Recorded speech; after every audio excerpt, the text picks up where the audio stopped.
ప్రభు ఎంతో గొప్పవాడు, ఆయన శక్తిమంతుడు. ప్రతి దినము కూడా మనల్ని కాపాడుతున్న దేవునికి మనం నమ్మకస్తులుగా జీవించాలా.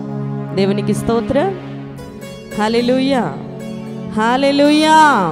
మరొకసారి అందరం 5 నెలలు కాపాడి దేవుడు 6వ నెలలోనికి క్షేమకరంగా సజీవులుగా ప్రవేశపెట్టిన దేవాతి దేవునికి హృదయంతరంగంలో నుండి కృతజ్ఞతలు చెల్లిద్దాం. అందరం కూడా స్తోత్రం చెల్లిద్దాం. అందరం హల్లెలూయా, హల్లెలూయా, హల్లెలూయా, హల్లెలూయా, హల్లెలూయా, హల్లెలూయా, హల్లెలూయా.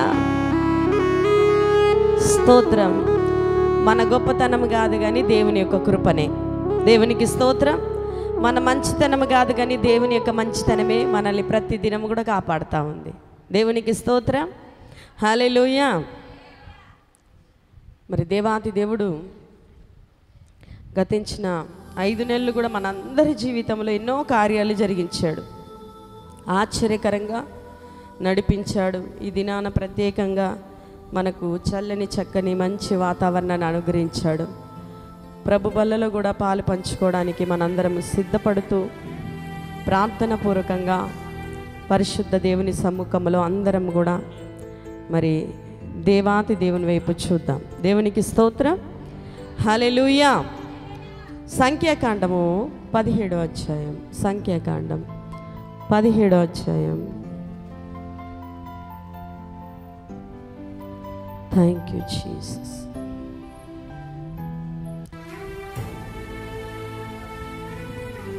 ఆ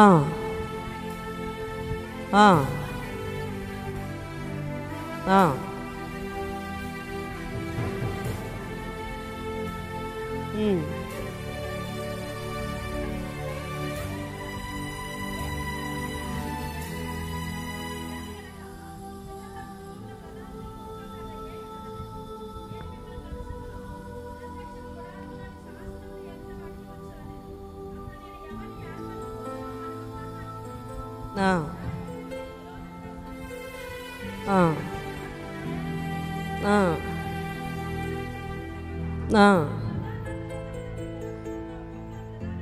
ఆ 12 కర్రలను అతనికి ఇచ్చిరి. అహరోను కర్రయు కూడా వారి కర్రల మధ్య ఉండెను. మోషే వారి కర్రలను సాక్ష్యపు గుడారములో యెహోవా సన్నిధిని ఉంచెను. మరునాడు మోషే సాక్ష్యపు గుడారములోనికి వెళ్ళి చూడగా లేవి కుటుంబపుదైన అహరోను కర్ర చిగిర్చి ఉండెను. అది చిగిర్చి పువ్వులు పూసి బాదము పండ్లు గలదాయను. గట్టిగా చప్పట్లు కొడుతూ దేవుని నామాన్ని మహింపరుద్దాం. దేవునికి స్తోత్రం. హల్లెలూయా, హల్లెలూయా. నా కుటుంబము ఫలించాలి, నా ఉద్యోగము ఫలించాలి, నా కష్టార్జితం ఫలించాలి అని ఆశ కలిగిన వాళ్ళందరూ దేవుని స్తుతించండి. దేవునికి స్తోత్రం. హల్లెలూయా.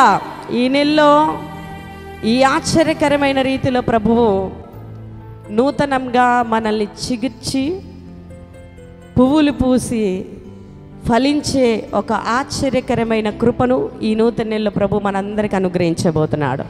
దేవునికి స్తోత్రం. హల్లెలూయా, హల్లెలూయా. ప్రతి ఒక్కరికి ఆశ ఉంటుంది. చూడండి, వారి చేతిలో ఉన్నది వారి మరి ప్రతి దాంట్లో కూడా ఒక ఉద్యోగంలో, ఒక చదువులో, ఒక కుటుంబంలో వారి చేతిలో ఏదున్నా కానీ వారు ఏ పనులు చేస్తున్నారో ఆ పనులు వారి చేతిలో ఏదైతే ఉన్నదో వారు దీవించబడాలి, అందులో మేము బ్లెస్సింగ్ చూడాలి అని ఆశపడే ఆ అనుభవం ప్రతి ఒక్కరు కూడా కోరుకుంటారు. ప్రతిరోజు లేచి మేము ఖచ్చితంగా మా పని దీవించబడాలా, మా కుటుంబం దీవించబడాలా, మా బిడ్డలు దీవించబడాలా, మేము చేస్తున్న పనులు దీవించబడాలి. దేవునికి స్తోత్రం. హల్లెలూయా. ఇప్పటి వరకు కూడా మీ జీవితంలో ఇటువంటి బ్లెస్సింగ్ లేదేమో, ఇటువంటి ఆశీర్వాదం లేదేమో. ఎంత కష్టపడ్డా, ఎంత ప్రయాసపడ్డా కష్టానికి తగిన ప్రతిఫలము మీ జీవితంలో లేదేమో. కానీ ఈ నూతన నెలలో దేవుడు తెలియజేస్తున్న మాట ఏంటంటే, కొత్తగా చిగురు పెట్టబోతున్నాం, నూతనముగా ఫలించబోతున్నాం, నూతనమైన కార్యాలు మన జీవితంలో జరగబోతున్నాయి. దేవునికి స్తోత్రం. హల్లెలూయా, హల్లెలూయా.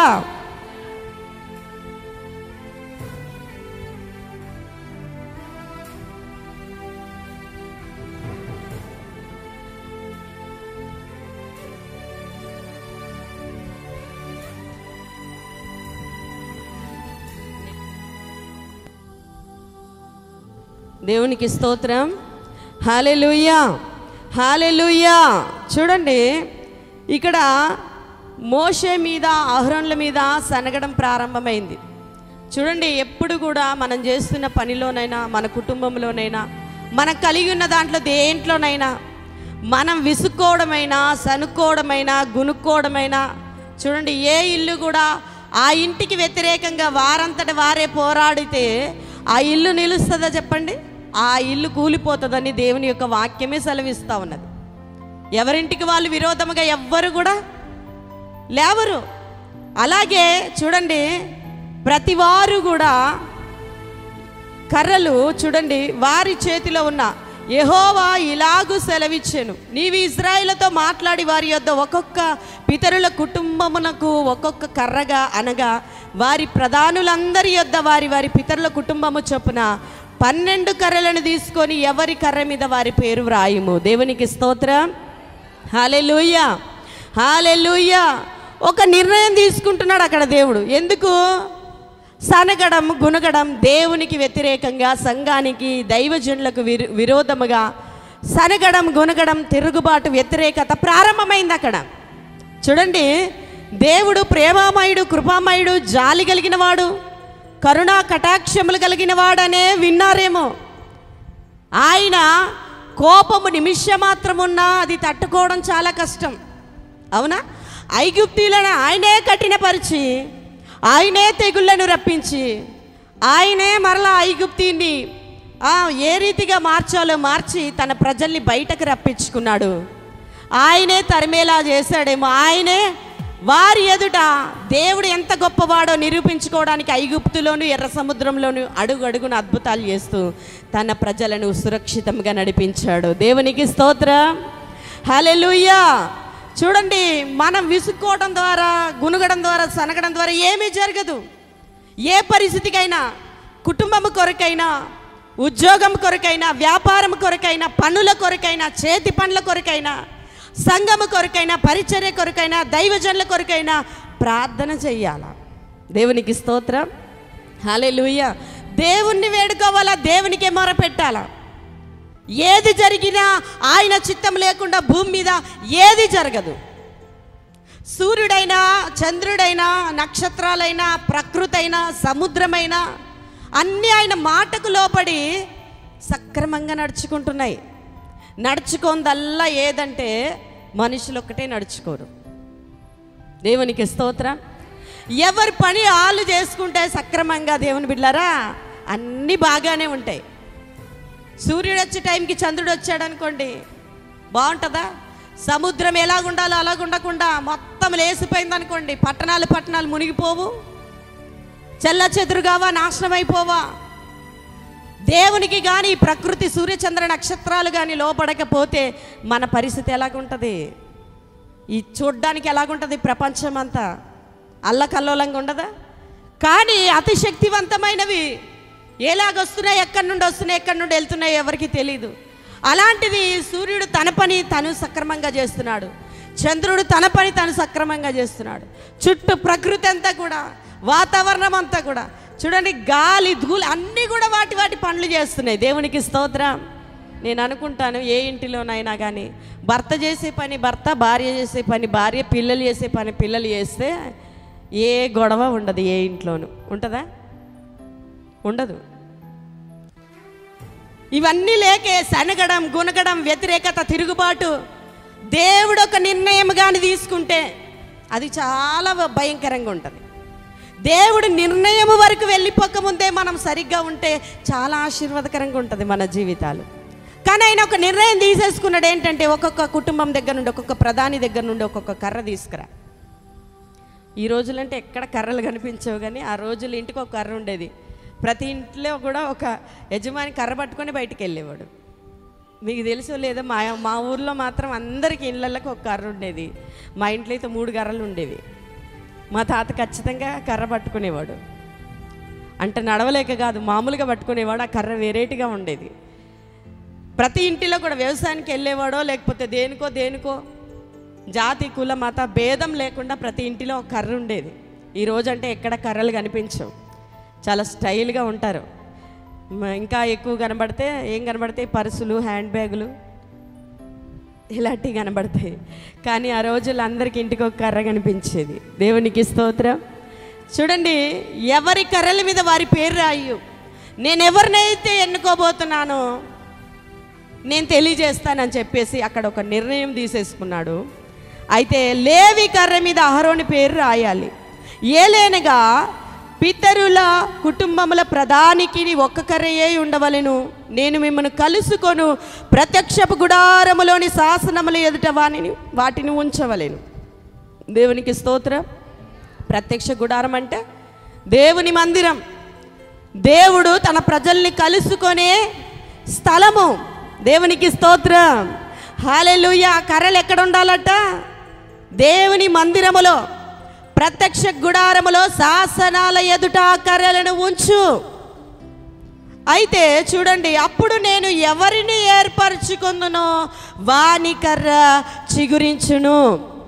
ఇశ్రాయేలు మీకు విరోధముగా సనుగుచుండు సనుగులు నాకు వినబడకుండా మాన్పివేయుదును. దేవునికి స్తోత్రం. ఈ సనుగులన్నీ లేకుండా నేను చేస్తాను. చూడండి, ప్రతి సనుగులు ఎవరికి వినబడుతుంది? ఎవరికి వినబడదు. ఎవరి దాళ్ళు సనుక్కుంటారు గుణగుణగుణ అని. కానీ దేవుడికి మాత్రం వినబడుతున్నాయంట. సనుగులు సైతము కూడా దేవుడు వింటాడు. విసుక్కోవడము, నీరసించిపోవడము, ఎందుకులే అని చాలా భయంకరమైన ప్రతీది కూడా చీకటిలో అనుకుంటాం, రహస్యంగా అనుకుంటాం, పక్కన అనుకుంటాం, ఎవరు చూడట్లేదు అనుకుంటాం. కానీ చూడవలసిన వాళ్ళు చూసేస్తున్నారు, వినవలసిన వాళ్ళు వినేస్తున్నారు. మనుషులు విన్నా ఏం కాదు, దేవుడు విన్నాడా? సనుగులట దేవుడు విన్నాడట. చూడండి, అవన్నీ మాన్పివేసేలాగా నేను ఒక కార్యం చేస్తా. కాబట్టి మోషే ఇజ్రాయేల్తో చెప్పగా వారి ప్రధానులందరూ తమ తమ పితరుల కుటుంబంలో ఒక్కొక్క ప్రధానికి ఒక్కొక్క కర్ర చొప్పున 12 కర్రలు అతనికి ఇచ్చిరి. అహరోను కర్రయు వాని కర్రల మధ్య ఉండెను.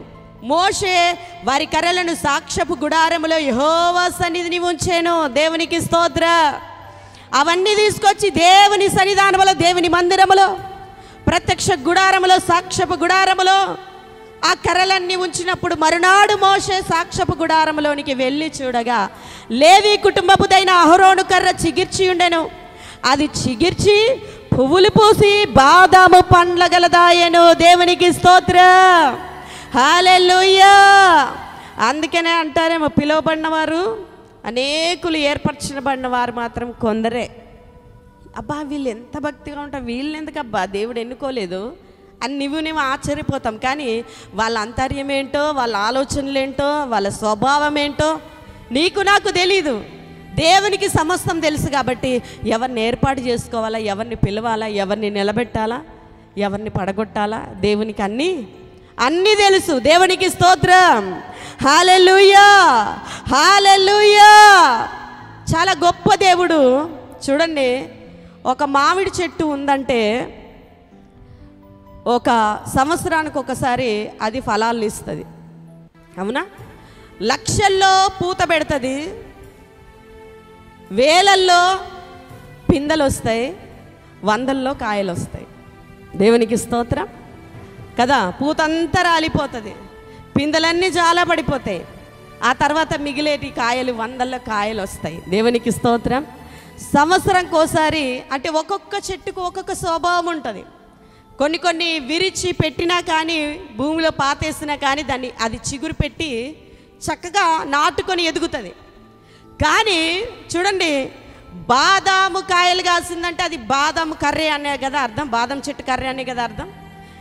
మిగతా వాళ్ళు ఏం కర్రలు తెచ్చారో మనకు తెలియదు. కానీ మరి అహరోను పేరు రాయబడ్డ కర్ర మాత్రము బాదాము చెట్టు కర్ర లాగానే మనకు కనబడతా ఉన్నది. మరి పూలు పూసి బాదం పండ్లు వచ్చిందంటే బాదం కర్రే. మరి బాదాము చెట్టుకున్న స్వభావం ఏంటి? దాని నుండి ఒక కర్ర కానీ విరిచినట్లయితే ఇంక అంతటితో అయిపోయింది. ఇంకా అది నాటినా దానికి ఏం చేసినా కానీ మరలా చిగురిచ్చే అవకాశమే లేదు, పూలు పూసే అవకాశమే లేదు, కాయలు కాసే అవకాశమే లేదు. చూడండి, మిగతా వాళ్ళందరూ కూడా చిగురు పెట్టేదే తెచ్చారేమో, కానీ అందరూ అనుకొని ఉంటారు, అయ్యో వెరివాడి ఇతను బాదాము చెట్టు నుంచి కర్ర తెచ్చాడు, అదెందుకు చిగురుస్తుంది, మనది కదా చిగురుస్తుంది అనుకున్నారేమో మిగతా వాళ్ళందరూ కూడా. కానీ చూడండి, అసాధ్యమైనది సాధ్యపరచగలిగిన దేవుడు మనుషులను పై రూపము కాదు కానీ పై రూపం చూసుకొని మనుషులు ఎన్నుకుంటారు. వీళ్ళు బాగున్నారు, తెలివైన వాళ్ళు, అందగాళ్ళు, వీళ్ళ స్థితి ఇది, స్టేటస్ ఇది అని మనుషులు పై రూపము చూసి ఏం చేస్తారు, ఎన్నుకుంటారు, ఫ్రెండ్షిప్ చేస్తారు, సావాసం చేస్తారు. కానీ దేవుడు ఏం చేస్తాడు, ఆంతర్యాన్ని పరిశీలిస్తాడు. దేవునికి స్తోత్రం, హల్లెలూయా. సైన్యములో ట్రైనింగ్లో ఉన్న అన్నలందరినీ తీసుకొచ్చి నిలబెట్టిన ఆఖరివాడు గొర్రెలు కాసుకుంటూ అరణ్యంలో ఉన్నవాన్నే దేవుడు ఎన్నుకున్నాడు. అవునా? దేవుడు ఎప్పుడు కూడా వీళ్ళు ఫిట్గా ఉన్నారు, వీళ్ళు యోగ్యులు, వీరు ఆరోగ్యవంతులు, వీరు పని చేయగలరు, వీరు యుద్ధం చేయగలరు, వీరికి నేర్పరితనం ఉంది, ఏమి చూడాడు దేవుడు. దేవుడు చూసేది దేవుడు చూస్తాడు. చూడండి, 12 కర్రల మధ్యలో అహరోను కర్ర కూడా ఉన్నది. ఏ కర్రలు కూడా ఫలించలేదు, చిగిర్చలేదు, కానీ అహరోను కర్ర మాత్రం ఏమైందట అండి, చిగిర్చింది, పువ్వులు పూసింది.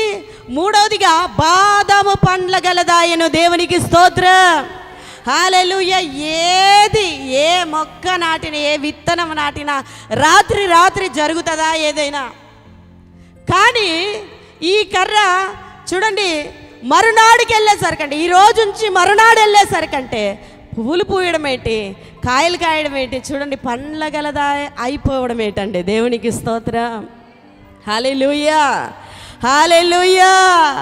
నిజమే, మోషే చేతిలో ఉన్నప్పటి నుంచి కూడా చూడండి, మోషే చేతిలో కూడా ఒక కర్ర ఉంది. కర్ర అదే చూడండి, మోషే చేతిలో కర్ర ధర్మశాస్త్రానికి సూచిస్తూ ఉన్నది. దేవునికి స్తోత్రం. మోషే చేతిలో కర్ర అద్భుతాలను చేసింది. మోషే చేతిలో కర్ర చూడండి, ఒక గొర్రెలు కాసేవాడిగా తన చేతిలో కర్ర ఉన్నప్పటికీ తన చేతిలో ఉన్న కర్రనే దేవుడు ఏ రీతిగా గొప్పగా చూడండి అద్భుతాలు చేసే, ఆశ్చర్యకరమైన మహిమ కలిగిన కార్యాలు చేసే ఒక కర్రగా దేవుడు మార్చేశాడు. దేవునికి స్తోత్రం, హల్లెలూయా, హల్లెలూయా. చూడండి, విలువ లేని, ఎన్నిక లేని, ఏర్పాటు లేని, దాంట్లో ఏ విలువ లేని వాటిని ఎప్పుడైతే దేవునికి లోబడతామో, ఎప్పుడు లోబడ్డాడు, మండుచున్న పొదలో నుంచి మోషేతో దేవుడు తన స్వరం విప్పి మాట్లాడగానే తల నుండి కాలు వరకు, తన చేతిలో పట్టుకున్న కర్ర వరకు కూడా అన్నీ మారిపోయాయి. దేవునికి స్తోత్రం, హల్లెలూయా, హల్లెలూయా. నీవు నిలిచి ఉన్న స్థలము పరిశుద్ధమైనది, నీ చెప్పులు విసిరి పారేయమన్నాడు. ఆయన ఆ స్వరము విన్నట్టుగానే చెప్పులు విడిచి వెళ్ళి దేవుని సముఖంలో మోకరిస్తే ఆయన మండుచున్న పొదలో నుండి స్వరము విప్పి మోషేతో మాట్లాడిన దేవుడు. దేవునికి స్తోత్రం, హల్లెలూయా, హల్లెలూయా. చూడండి, నిర్గమకాండములో 7వ అధ్యాయము 9వ వచనంలో నుండి చూస్తే,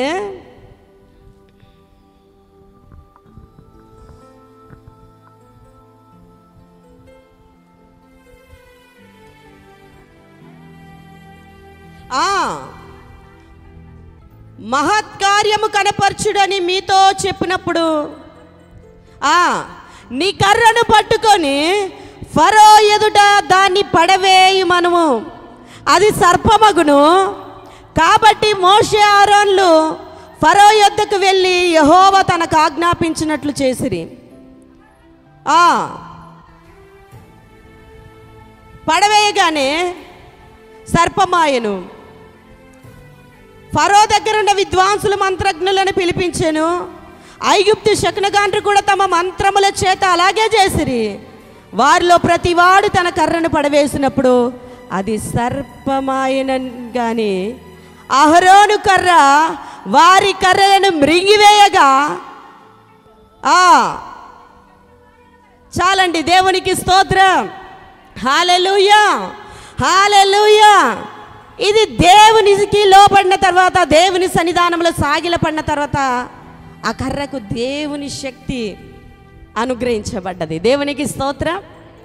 ఫరో దగ్గరికి వెళ్ళి చూడండి, ఆ కర్రను పడేసినప్పుడు పామైపోయింది. అయితే అక్కడ కూడా మంత్రజ్ఞులు, గారడి చేసే వాళ్ళు అందరూ ఉన్నారు. వాళ్ళు కూడా తెచ్చి కర్రలను పాములు చేశారు. కానీ మోషే కర్ర, పామైన కర్ర, ఆ పాము మిగతా 3 పాములను మింగేసింది. దేవునికి స్తోత్రం. మరలా ఈ మోషే పడేసిన కర్ర మరలా యాస్టిస్గా కర్ర వల్లే ఆయన చేతికి వచ్చేసింది. కానీ మంత్రాజ్ఞుల దగ్గర, ఆ గారడి చేసే వాళ్ళ దగ్గర కర్రలు మాయమైపోయాయి. దేవునికి స్తోత్రం. హల్లెలూయా, హల్లెలూయా.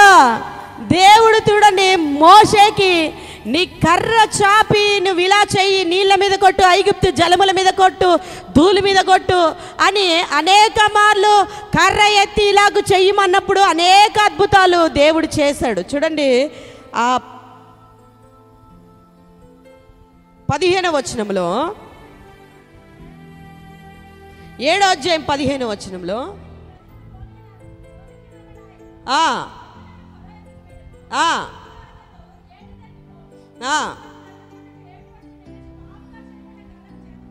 ఆ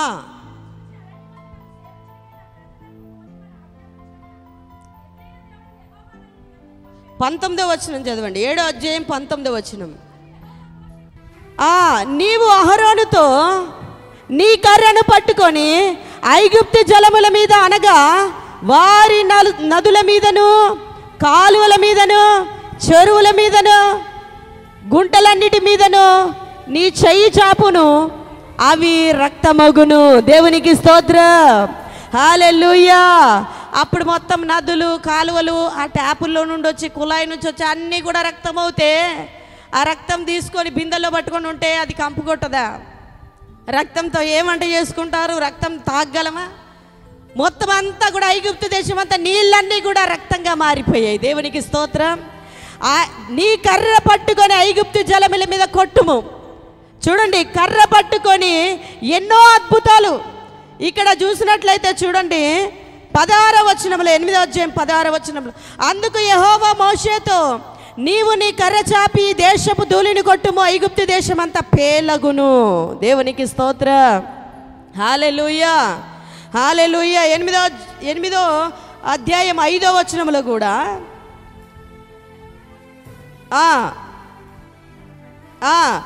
ఏటి పాయల మీద, కాలువల మీద, చెరువుల మీద నీ చెయ్యి చాపి ఐగుప్తు దేశం మీద కప్పలను రాజేయమని అతనితో చెప్పాను. దేవునికి స్తోత్రం. హల్లెలూయా. ధర్మశాస్త్రం అంతా కూడా యేసు ప్రభు ఆయన ధర్మశాస్త్రాన్ని కొట్టివేయడానికి రాలేదు, ఆయన నెరవేర్చడానికి వచ్చాడు. దేవునికి స్తోత్రం. హల్లెలూయా. ఎక్కడ కూడా ఏది తప్పిపోకుండా, ఎక్కడ కూడా చూడండి ఆయన వైపు వేలెత్తి చూపే, ఎక్కడ కూడా అటువంటి అనుభవమే లేకుండా ఎంతో పరిశుద్ధముగా ధర్మశాస్త్రమునంతా తన మీద వేసుకొని ఎంత జాగ్రత్తగా నడుచుకున్నాడో. దేవునికి స్తోత్రం. మోషే కర్ర కూడా దేవుని బిడ్డలారా మనకు ధర్మశాస్త్రానికే సూచనగా చూపిస్తున్నది.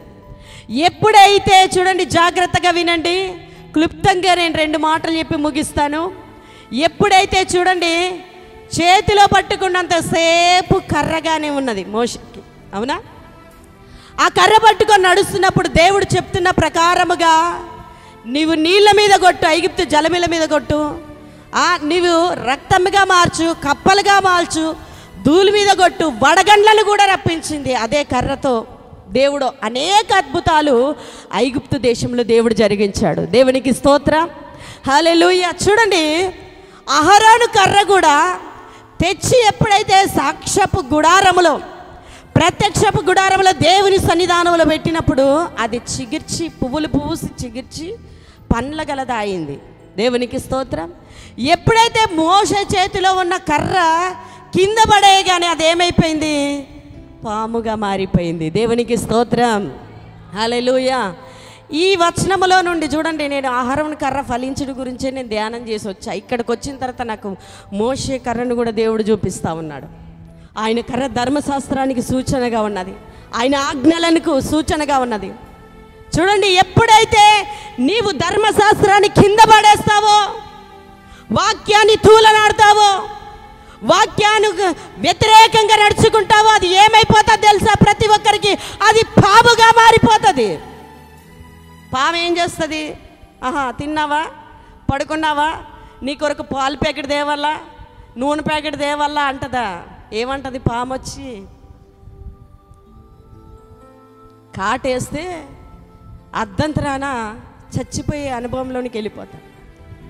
ఎప్పుడైతే వాక్యాన్ని చేత పట్టుకుంటామో, అపవాది వచ్చిదిగో నువ్వు నాకు సాగిలపడు, భూలోక రాజ్యాలన్నీ కూడా నీకు ఇచ్చేస్తాను అంటే, పోన్లే వీడితో ఎందుకు గొడవ, ఒకసారి సాగిలపడదాంలే, పోతాడు కదా అనుకున్నాడు యేసు ప్రభు?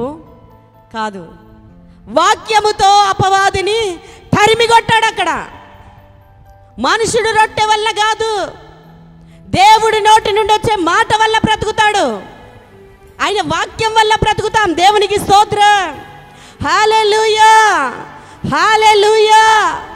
చూడండి, దేవుని మందసములో శాసనాలు ఉన్నాయి, అవునా? అందుకనే భక్తుడైన యోహాను ఏమని రాశాడు?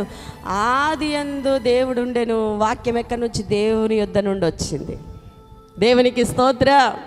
హల్లెలూయా. మొదటి నుంచి ఉన్నది ఏంటంటే దేవుని యొక్క వాక్యము. ఎందుకు ఈ వాక్యం అంటే, నీవు నేను సత్యములో నడవడానికి ఈ వాక్యము. ఈ పాపపు లోకము దుష్టుడు అపవాది నలుదిక్కులుగా వాడు ప్రయత్నాలు చేసి మన దారులు తప్పుదారులు పట్టియాలని, తప్పుడు ఆలోచనలు కలగజేయాలని, తప్పుడు మార్గాల్లో వెళ్ళి దేవునికి దూరంగా అయిపోవాలని వాడు ప్రయత్నం చేస్తూ ఉన్నాడు. దేవునికి స్తోత్రం. హల్లెలూయా, హల్లెలూయా. మంత్రగాళ్ళు వచ్చారు, గారడి వాళ్ళు వచ్చారు, వాళ్ళు కూడా చేద్దామని వచ్చారు. చూడండి, దేవుని యొక్క చూడండి, ఆ కర్ర పడేసినప్పుడు అయిన పాము ఆ మిగతా 3 పాములను మింగేసి మరలా తోక పట్టుకోకుండా మరలా కర్ర అయిపోయింది. దేవునికి స్తోత్రం. హల్లెలూయా. నువ్వు కింద పడేగా అని అపవాది వచ్చేస్తాడు. అర్థమవుతుందా? దేవుని వాక్యాన్ని దేవుని పక్కన పెట్టగానే అపవాది నీకు 1,00,000 శోధనలు పెట్టుకుంటూ, 1,00,000 ఆకర్షణలు పెట్టుకుంటూ నీకు అది చూపిస్తాడు, ఇది చూపిస్తాడు, టీవీలు చూపిస్తాడు, అమ్మాయిలను చూపిస్తాడు, అబ్బాయిలను చూపిస్తాడు, లోక ఐశ్వర్యాలను చూపిస్తాడు. నువ్వెక్కడ పడిపోతావో, ఎక్కడ బలహీనరాలవో, ఎక్కడ బలహీనుడవో అవన్నీ కూడా నీకంటే ఎక్కువగా నీ శత్రువుకే తెలుసు. వాడికి చూపించి పడే మందిరానికి ఎందుకు, వాక్యం ఎందుకు, పాటలు ఎందుకు, స్తుతి ఎందుకు, ఆరాధన ఎందుకు, నమ్మకంగా ఎందుకు, ఇలాగన్నీ ప్రలోభ పెట్టి నిన్ను నెమ్మదిగా దేవునికి చాలా దూరంగా చేసేస్తాడు. దేవునికి స్తోత్రం. హల్లెలూయా. మన చేతులున్న వాక్యము నువ్వు చేత పట్టుకున్నప్పుడు, దీని ప్రకారం నడుచుకోవాలని నువ్వు ఆశపడుతున్నప్పుడు, ఇది నీకు ఆరోగ్యకరంగా, క్షేమకరంగా, నిన్ను ఎంతో ఆశ్చర్యకార్యాలు చేసే ఒక మాత్ర కార్యాలు రాజుల ఎదుట కూడా నిన్ను ప్రవేశపెట్టి నీ తలని ఎత్తి నిన్ను గణపరుస్తుంది. అదే వాక్యాన్ని నువ్వు ఇలా పడేసావనుకో, నువ్వు జీరో అయిపోతావు. అహరోను కర్ర తీసుకెళ్ళి ఎక్కడ పెట్టారు? భూమిలో పాతేయలే, ముళ్ళల్లో పాతేయలే, రోడ్డు మీద పాడేయలే. ఎక్కడొచ్చింది? ఆ కర్ర వచ్చి దేవుని సన్నిధానములో పెట్టబడ్డది. మిగతా 11 కర్రలు కూడా పెట్టబడ్డాయి. కానీ ఆ కర్రలకు ఏం శోభం? దేవుని సన్నిధానంలోనే ఉన్నాం, దేవుని ఎదుటే ఉన్నామనే భ్రమనే ఆ కర్రలకు ఉన్న తప్ప. చూడండి, మందసములో శాసనాలు ఎదుట పెట్టబడ్డాం. శాసనాల ప్రకారం నడుచుకునే అనుభవం అహరోనుకు మాత్రమే ఉన్నది. దేవునికి స్తోత్రం. హల్లెలూయా, హల్లెలూయా. మనం అనుకుంటాం మందిరమే కదా, అక్కడే ఉంటుంది. ఎక్కడికి కొట్టుకుపోతుంది? హుదూదత్తే కొట్టుకుపోద్దా? వడగండ్లొత్తే కొట్టుకుపోద్దా? మొన్న రాత్రి వచ్చినట్టు పిడుగులు ఉరుములు వస్తే ఏమన్నా అవుతుందా?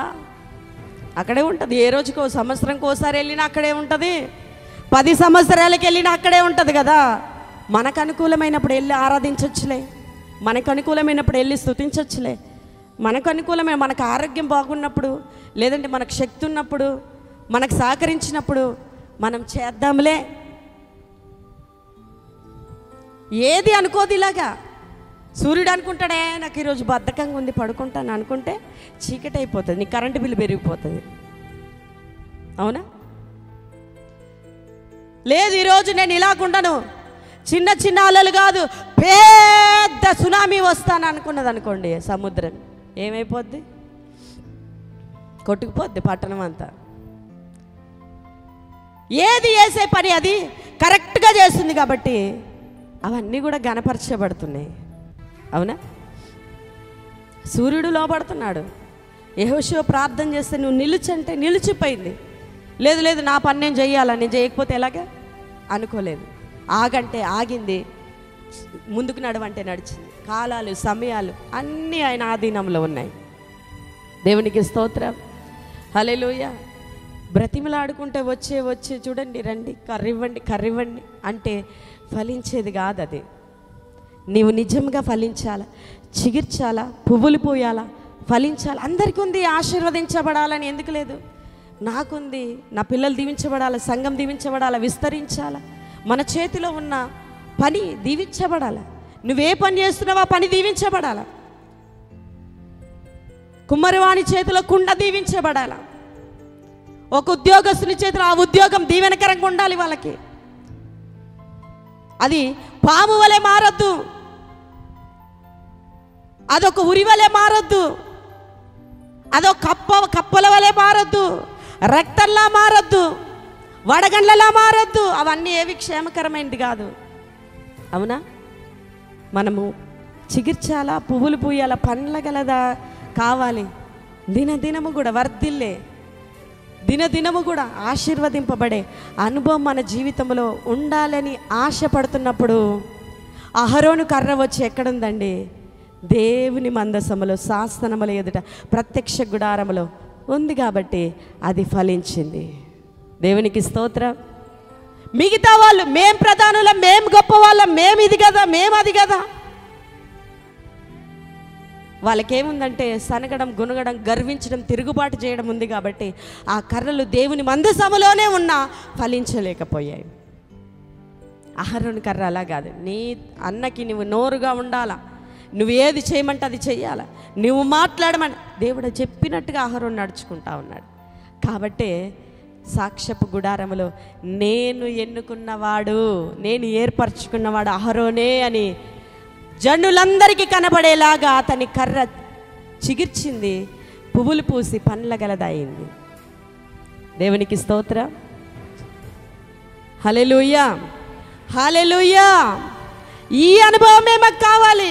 ఏంటోనండి, పని చేస్తున్నాం కానీ అప్పులు పెరిగిపోతున్నాయి, వడ్డీలు పెరిగిపోతున్నాయి, కష్టపడుతున్నాం కానీ ఇంట్లోకే సరిపోవట్లేదు, ఏటో జీతం తెచ్చుకుంటున్నాం రెండో రోజుకే అయిపోతుంది, కష్టపడుతున్నాం కానీ ఇంట్లో నా భర్త దగ్గర నాకు విలువ లేదు, నా పిల్లల దగ్గర నాకు విలువ లేదు, ఉద్యోగంలో లేదు, ఒక పెన్షన్లో లేదు, ఒకటి ఇంట్లో లేదు, బయట లేదు, వీధిలో లేదు, ఒక మనుషుల దగ్గర ఎక్కడా లేదు. ఎందుకుంటుంది?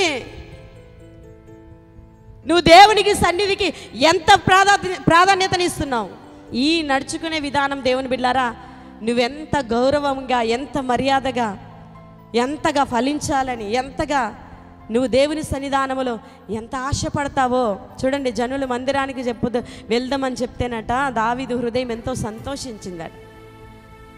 ఒక అంతఃపురం ఇచ్చిన దేవుని మందసం దగ్గర బతకాలన్న ఆశ దావీదుకి కలిగేదట. ఎందుకు? నా సంతోషం అక్కడ లేదు, నా సంతోషం నీవే, నా ఆనందం నీవే, నా ఆశ్రయం నీవే, నా ఆధారం నీవే, నా కొండ కోట, నా దాగుచోట నీవే అని దావీదు దేవుని స్తుతిస్తా ఉన్నాడు.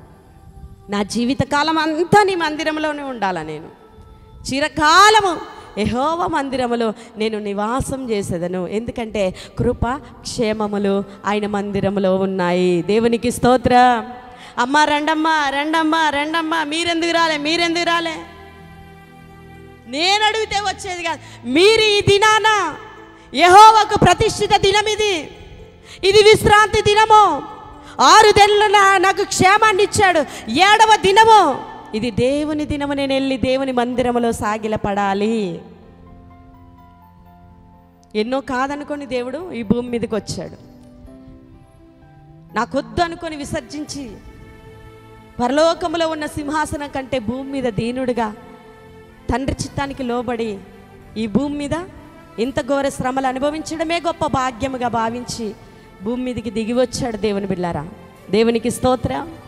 హల్లెలూయా, హల్లెలూయా. ఈరోజు వచ్చి రేపు మానేయడం కాదు, రేపు వచ్చి ఎల్లుండి మానేయడం కాదు, ఎవరో పిలిస్తే రావడం కాదు, బ్రతిమలాడితే రావడం కాదు. దేవుని మందిరం విలువేంటో తెలుసుకోవాలా, ఆయన వాక్యం విలువేంటో తెలుసుకోవాలి. కర్ర పట్టుకొని మోషే దేవుని నామములో ఎన్నో అద్భుతాలు చేశాడు. ఈ దినాల్లో మన చేతిలో కర్రలు అవసరం లేదు, ప్రతి ఒక్కరి చేతిలో పరిశుద్ధ గ్రంథాలు ఉంటే నీవు దేవుని కొరకు ఎన్నో శూర కార్యాలు జరిగిస్తావు. దేవునికి స్తోత్రం. హల్లెలూయా. వాక్యాన్ని చేతబట్టి, వాక్యం అనే ఖడ్గముతో అపవాది తల తెగ నరకొచ్చు. నీవు ఈ వాక్యం నీ హృదయం అంతా నింపుకొని ఉంటే, వాక్యం మందిరంలో ఏం చెప్తారు? వాక్యమే. అవునా? మోషే చేతిలో కర్ర సత్యం అనే వాక్యానికి సాదృశ్యమైతే, చూడండి అహరోను కర్ర ఫలించడం కృపకు సాదృశ్యంగా ఉన్నది. దేవునికి స్తోత్రం. కృపా సత్య సంపూర్ణుడు మన దేవుడు మన మధ్యలోనికి దిగి వచ్చాడు. అవునా? కృపని బట్టే కదా బాదాము కర్రకి విరిచిన తర్వాత, అది కర్రగా మారిన తర్వాత చిగురించే అనుభవమే లేదు. అలాంటి దానికి చిగిర్చి పువ్వులు పూసి పండ్ల గలదైందంటే కృప ద్వారే సాధ్యం. ఇది గట్టిగా చప్పట్లు కొడుతూ దేవుని నామని వైపు. ఈ కృప మనకు కావాలి, మన సంఘానికి, మన పరిచర్యకు, మన కుటుంబాలన్నిటికీ, నాకు ప్రత్యేకంగా అందరికీ కూడా ఈ కృప కావాలి. కృప లేని మనకు కృప, యోగ్యత లేని మనకు యోగ్యత. ఆ కర్రకు ఫలించలేని కర్రకు ఫలింపునిచ్చాడు. ఎండిన మొద్దుకు చిగురు పెట్టించగలిగిన శక్తిమంతుడైన దేవుడు ఈ దినాన నిన్ను నన్ను చూస్తున్నాడు. ఎక్కడెక్కడ ఎండిపోయిన అనుభవాలు ఉన్నాయో చూస్తున్నాడు. చిగురించలేని అనుభవానికి వెళ్ళిపోయామేమో, పువ్వులు పూసే అనుభవం లేని అనుభవంలోనికి వెళ్ళిపోయామేమో. నేనైనా మీరైనా ఫలించే అనుభవమే మన జీవితంలో లేకుండా అయిపోయామేమో. కానీ ఎక్కడుంచాలా? దేవుని సన్నిధానంలో ఉంచితే. యోనా, నిన్ను నేను ఏర్పరచుకున్నా, నీ వెళ్ళి నినివే పట్టణ ప్రజలందరి కొరకు నా వాక్కును ప్రకటించంటే ఎవరు వెళ్తారు? అమ్మ, ఆ పట్టణంలో అందరూ దుర్మార్గులు, నేనెందుకు ప్రకటించాలా? మనం కూడా, నాకేమైనా పిలుపుందా? నాకేం బాధ్యత? నేనెందుకయ్యా నేను వీధుల్లోకి వెళ్ళాలా? నేనెందుకు సువార్త ప్రకటించాలి? నేనెందుకు సాక్ష్యంగా ఉండాలి? అవకాశం ఉన్నా దేవుని పని చేయలేకపోతున్నాం. అంత్య దినాల్లో ఉన్నామని మర్చిపోయాం. నా పని కాదు కదా అని అనుకొని దేవునికి దూరం అయిపోతాం. నీ పని కాదా ఇది? పేరు పెట్టి పిలవాలి. ఆ రోజు మోషేని మండుచున్న పొదలో నుంచి పిలిచినట్టుగా పిలవాలి. గట్టిగా ఉరుముతేనే భయపడిపోయే మనల్ని పేరు పెట్టి పిలిస్తే బతుకుతామా? హార్ట్ అటాక్లు వచ్చి చచ్చిపోతాం. అవసరమా? దేవుడు శక్తినిస్తున్న కొలది, కృపనిస్తున్న కొలది ఆయన పిలుచుకున్నాడు అంతే. ఎంతో భాగ్యమని ఎంచాల. తార్షీషు పడవెక్కాడు. పాపం అందరూ కూడా వ్యాపారం చేసుకోవడానికి బస్తాలు బస్తాలు అన్ని సామాగ్రి కొనుక్కొని వెళ్తే, అయ్యో తుఫాన్ వచ్చింది సముద్రం మధ్యలో అని పాపం వాళ్ళు కొనుక్కున్న సరుకులన్నీ తీసుకెళ్ళి సముద్రంలో పడేస్తున్నారు. చూడండి, దేవుని సన్నిధిలో నిలవలేని అనుభవం ఉంటే, నీవు నీ కుటుంబానికి అహరోను వలె లేకపోతే, అహరోను వలె ఉంటే నువ్వు ఫలిస్తావు, నేను ఫలిస్తా. మీరు సంఘంలో అహరోన్ల వలె ఉంటే సంఘం అంతా ఫలిస్తుంది. కానీ దేవుని సన్నిధానములో లేని అనుభవం అయితే, దేవుని బిడ్డలారా, ఇతరులకు కూడా నష్టం కలిగిస్తావు నువ్వు. పాపం అందరు సరుకులు ఎత్తి బయట పడేస్తా ఉన్నారు సముద్రం. ఏమో ఇది బరువుగుంది కదా, మునిగిపోతామేమో. అందరి పేరున చేయట్లేస్తే యోనా పేరు వచ్చి, ఏం చేసావురా నువ్వు అని అంటే, మొదటి అధ్యాయము చూడండి, చదవండి ఆ మాట. మొదటి అధ్యాయము 9వ వచనం. మొదటి అధ్యాయం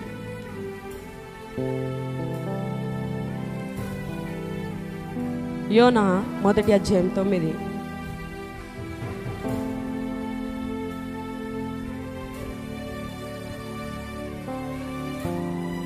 ఇంకా ధైర్యంగా చెప్తున్నాడు. ఏంటి? ఏమ్మా ఈరోజు ఆదివారం కదా, ఇంకా వేరే వాళ్ళు అడుగుతారు మనని ఏమని, ఈరోజు ఆదివారం నువ్వు చర్చిలో ఉండాలి కదా, ఎక్కడున్నావు అంటే ఏం చెప్తాను? నేను దేవుని సన్నిధిలో నిలబడకుండా, యోనా చెప్తున్నాడు కదా, నేను దేవుని సన్నిధి నుండి పారిపోయి వస్తున్నా.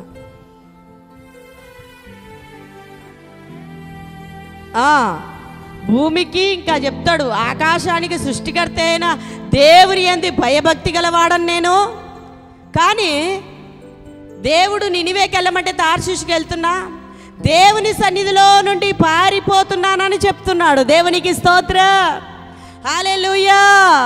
ప్రియ దేవుని బిడ్డలారా, దేవుని సంఘానికి వస్తున్నామా? దేవుని సన్నిధిలో నుండి ఎక్కడికైనా పారిపోతున్నామా? నెలకొక్క ఆదివారం వస్తే సరిపోతుందా? ప్రతి ఆదివారం దేవుని మందిరంలో ఉండాలా మనం? దేవునికి నెలలో ఒకరోజు నమ్మకంగా ఉంటే సరిపోతుందా? మిగతా 29 దినాలు మనమే వాడుకుందామా? మన ఇష్టానుసారంగా బ్రతుకుదామా? ఏం జరిగింది? 15వ వచనంలో ఎత్తి అందరు కలిసి ఎత్తి సముద్రంలో పడేశారు. ఇంకా తర్వాత సంగతి తర్వాత. కానీ అక్కడి వరకే సమాప్తం అవుతే ఏం జరిగింది? దేవుని సన్నిధానంలో ఉండకుండా పారిపోయే అనుభవం, ఎత్తి సముద్రంలో పడేసే అనుభవం వచ్చేసింది. చూడండి, ఎంత గజ ఈతగాడైన సముద్రాన్ని ఈదలేడు తెలుసా? ఈదగలడా చెప్పండి? సముద్రం అంతా ఈదగలడా? గజ ఈతగాడైన సముద్రం అంతా ఈదలేడు ఎవడు కూడా. అలాంటి జిగటగల దొంగ ఊబిలో చిక్కుకుపోయే అనుభవం ఏర్పడుతుంది. ఎప్పుడైతే దేవునికి నమ్మకంగా ఉండలేని, సత్యవాక్యాన్ని పట్టుకోలేని, దేవుని మందిరంలో నిలకడ ఉండలేని పరిస్థితి చాలా భయంకరమైన పరిస్థితిలోనికి దోసేస్తుంది. అది నీవు చిగిర్చాలన్న దేవుని ఉద్దేశం, పువ్వులు పూయాలన్న దేవుని ఉద్దేశం, పండ్లు గల దానిగా ఉండాలని, గల వాడిగా ఉండాలని దేవుని ఉద్దేశం. దేవుని సన్నిధానంలో దినదిన అభివృద్ధి, దినదినం వర్ధిల్లడం దేవుడు అనుగ్రహిస్తాడు.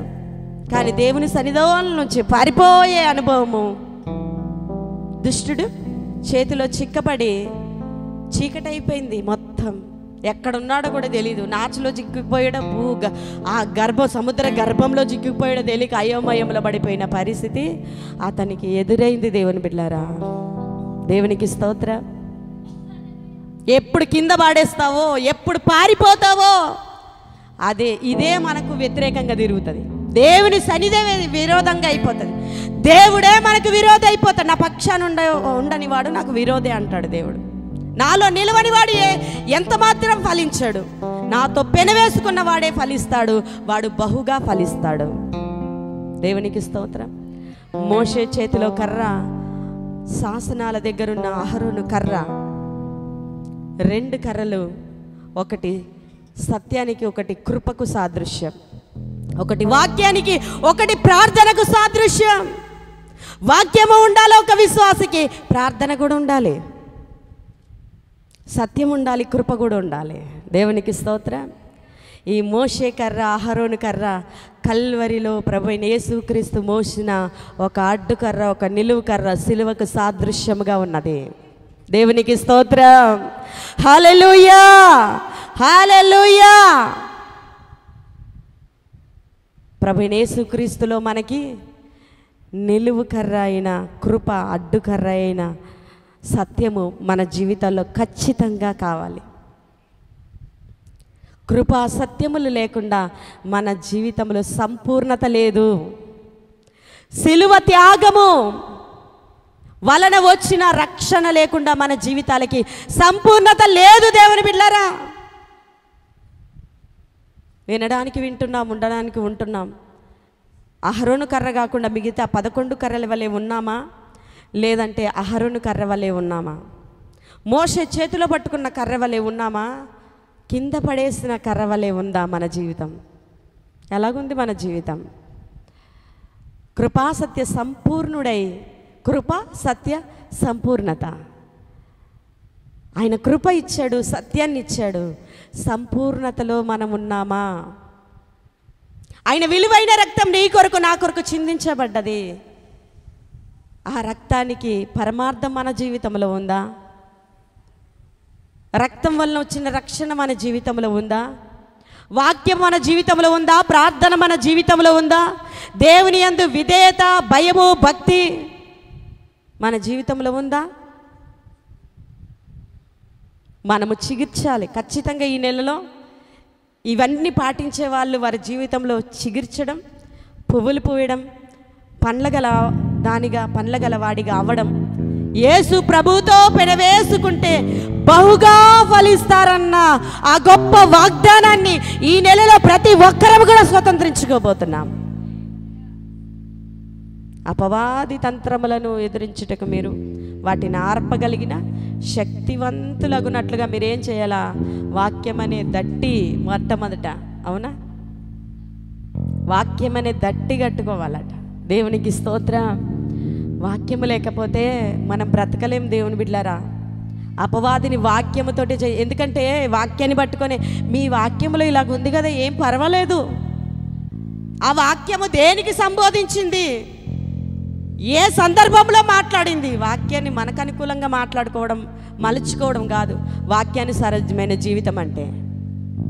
వాక్యం ఏం చెప్తుందో ఆ సత్యమైన మార్గంలో, సత్యమైన త్రోవలో నడుచుకోవడానికే, ఆయన చిత్తం మనం గ్రహించడానికే ఈ వాక్యం.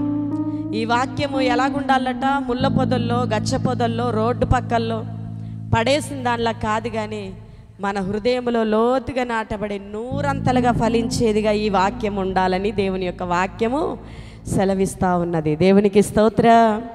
మనం అనుకుంటాం కొద్దిసేపు గడిపి వెళ్ళిపోదాం, పాటలు పాడి వెళ్ళిపోదాం, వాక్యం విని వెళ్ళిపోదాం, ప్రార్థన చేయించుకొని వెళ్ళిపోదాం, అలాగ అనుకుంటాం దేవుని బిడ్డారా. ఒక విత్తనం నాటితే దానికి ఎన్నో జాగ్రత్తలు తీసుకుంటారు. వ్యవసాయదారుడు ఒక పంట వేశాడంటే గట్ల మీద తిరుగుతానే ఉంటాడు. అది పంట చేతికి వచ్చేంత వరకు కూడా, విత్తనం దగ్గర నుండి పంట వచ్చేదాకా కూడా గట్ల మీద తిరుగుతానే ఉంటాడు. దానికి ఏది అవసరం అది వేస్తానే ఉంటాడు. మనం ఫలించే వరకు ప్రభు సన్నిధానం కొరకు మనం పరిగెత్తుతూనే ఉండాలి. అంతము వరకు నమ్మకస్తులుగా ఉండాలి. వాడికే జీవ కిరీటము. దేవునికి స్తోత్రం. హల్లెలూయా, హల్లెలూయా. ఎప్పుడు కూడా దేవుని సన్నిధిని కానీ చూడండి, రకరకాలై పెడతాడు, రకరకాల ఆలోచన. నిజమే కదా అనిపిస్తుంది నీకు నాకేమనిపిస్తుంది? నిజమే కదా. దైవ సేవకురాల మీద ఒక విమర్శగా కనబడుతుంది, తోటి విశ్వాసుల మీద ఒక విమర్శగా కనబడుతుంది, సంఘము కొరకు ఒక విమర్శగా కనబడుతుంది, తోటి విశ్వాసుల కొరకు, కుటుంబము కొరకు, భార్య నుండి భర్త కొరకు, భర్త నుండి భార్య కొరకు, పిల్లల కొరకు, ఇలాగా నువ్వెక్కడెక్కడ పడిపోవడానికి 1,00,000 ద్వారాలు తెరుచుకొని అపవాది కాసుకొనే ఉంటుంది. నిజమే కదా అన్నట్టుగానే ఉంటాయి. కానీ దేనికి వ్యతిరేకంగా మనం లేచినా మనమే కుప్పగూలిపోతాం అనేది మాత్రం జ్ఞాపకం ఉంచుకోవాలా. వాక్యాన్ని, సత్యమనే వాక్యాన్ని చేతబట్టుకోవాలా.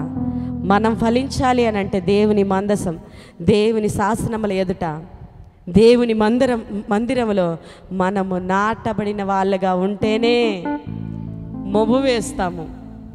అవునా? యెహోవా మందిర ఆవరణములో నాటబడిన వారమై, యేసన్న గారు కూడా పాట రాశారు కదా మంచి.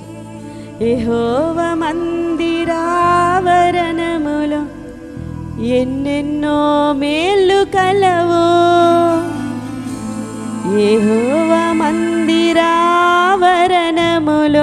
ఎన్నెన్నో మేలు కలవు, ఆయన సముఖంలో నిలిచి అనుభవింతుము ప్రతి మేలును, ఆయన సన్నిధిలో నిలిచి అనుభవింతుము. దేవునికి స్తోత్రం.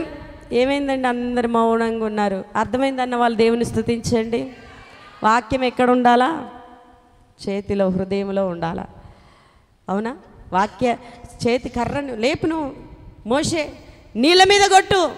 వాక్యం హృదయం అంతా ఉంటే ఏ దయ్యాన్ని ఎలాగ ఎదుర్కోవాలో తెలుస్తుంది మనకి. అవునా? ఆ దయ్యాలు పరిగెత్తుకొని వస్తాయి, మనకేం తెలియదు, ఏం చేయాలో తెలీదు, కానీ మనం ఎదుర్కోలేము. ఆ దయ్యం కాస్త అటుపోక ఇటొచ్చి మన ఇంట్లోనే, మన అన్నిట్లోనూ కూడా గలిబిలి చేస్తూ ఉంటాం. అవునా? కాబట్టి వాక్యం ఉండాలి, దేవుని సన్నిధిలో నిలకడ ఉండాలి. పారిపోతున్నాను దేవునికి, ఆకాశానికి భూమికి సృష్టికర్త అయిన దేవుని యందు భయభక్తులు గలవాడను, కానీ దేవుని చెప్పింది వినకుండా నినివేకి వెళ్ళమంటే తార్షీషుకి ఎక్కాను నేను.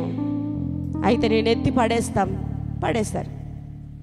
దేవుని సన్నిధిలో నిలకడ లేకపోతే, దేవుని సన్నిధిలో సాగిల పడకపోతే, దేవునికి నమ్మకస్తులుగా ఉండకపోతే, వాక్యములో 100 నాటబడిన అనుభవం లేకపోతే మన జీవితాలు నాశనం అయిపోతాయి.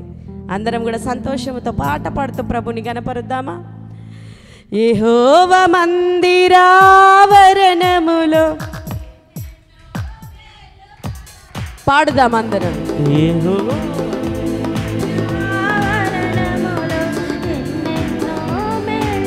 మేలుంటేనే పాడండి, మేలు పొందుకుంటేనే.